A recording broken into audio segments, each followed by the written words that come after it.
গত মাসে ছবিটা দেখেছিলেন নিশ্চয়ই। ঘটনাটি রাঙামাটি জেলার বাঘাইছড়ি উপজেলার। ছবির ভদ্রলোক পেশায় একজন স্কুল শিক্ষক।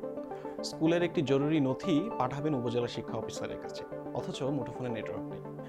উপায় না দেখে তিনি চড়ে বসলেন গাছে। এই খবর ভাইরাল হয়ে গেল সারা দেশে। বাংলাদেশের টেলিযোগাযোগ সেবায় এই চিত্র নতুন নয়।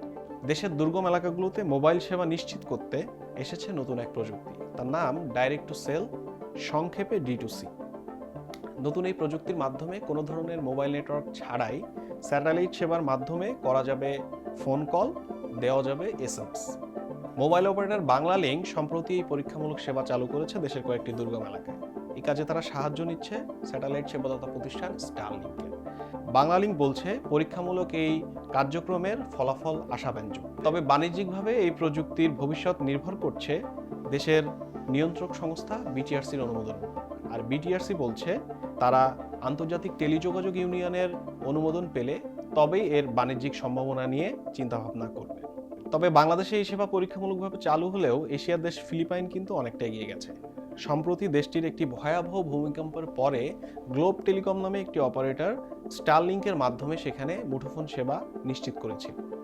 মার্কিন সাময়িকী লাইট রিডিংয়ের তথ্য বলছে ফিলিপাইন সম্প্রতি D2C সেবা চালু করেছে।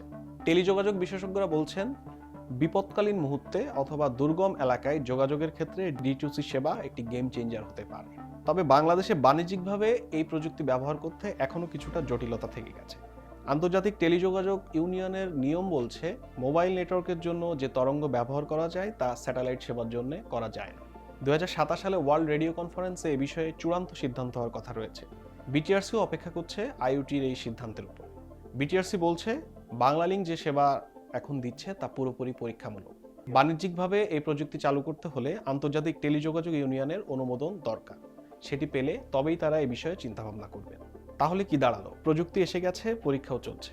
তবে সাধারণ মানুষ এই সেবার সুবিধা কবে পাবে তা নির্ধারণ করছে আন্তর্জাতিক টেলিযোগাযোগ ইউনিয়নের অনুমোদন এবং দেশের নিয়ন্ত্রক সংস্থা BTRCর সিদ্ধান্তের উপরে। আপাতত বাঘাইছড়ির ওই শিক্ষকের গাছে ওঠা বন্ধ হতে হয়তো কিছুদিন সময় লাগবে। তবে আকাশ থেকে যে সাহায্য আসছেই, এ ব্যাপারটা পুরোপুরি নিশ্চিত।